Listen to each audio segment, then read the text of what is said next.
ফার্স্টেই আমি রিঠা ফল সিকাকাই আর তার সাথে একটু মেথি এগুলোকে ওভারনাইট সোক করে রেখেছিলাম। এখানে অ্যালোভেরা পাতা, জবা পাতা, তার সাথে একটু পেয়ারা পাতা, তুলসী পাতা আর কারি পাতা এগুলো নেওয়া হয়েছে। আর এগুলোকে আমি পরিষ্কার করে ধুয়ে নিয়েছি। এখানে আমি দুটো রেসিপি বলবো, একটা হচ্ছে হেয়ার টনিক আর একটা হচ্ছে শ্যাম্পু।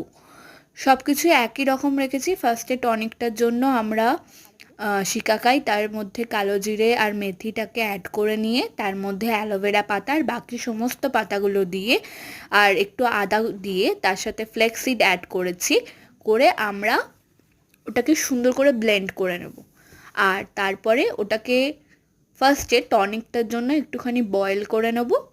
বয়েল করে নিয়ে আমরা ওটাকে ছেঁকে আমরা টনিকটা বানিয়ে নেব প্রথমে। তারপরে আমরা যে রেসিপিটা এখানে দেখতে পাবো সেটা হচ্ছে শ্যাম্পুর জন্য। শ্যাম্পুর যে প্রসেসটা আছে সেই শ্যাম্পুর প্রসেসটার জন্য সমস্ত সব কিছু একই রাখা হয়েছে, শুধু আমি এক্সট্রা একটা ইনগ্রিডিয়েন্টই অ্যাড করেছি, সেটা হচ্ছে রিঠা ফল, যেটা আমি টনিকে দিইনি। বাকি সমস্ত কিছু একই করে আমরা সেম প্রসেসে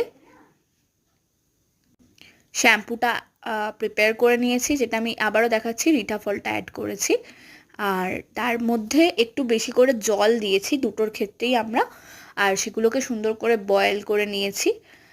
মেন প্রসেসটা হচ্ছে যে সুন্দর করে বয়েল করতে হবে, আর এটা সত্যি হেয়ারটাকে খুবই স্মুথ বানায়, খুবই হেল্পফুল আমার জন্য, আশা করছি সবার জন্য।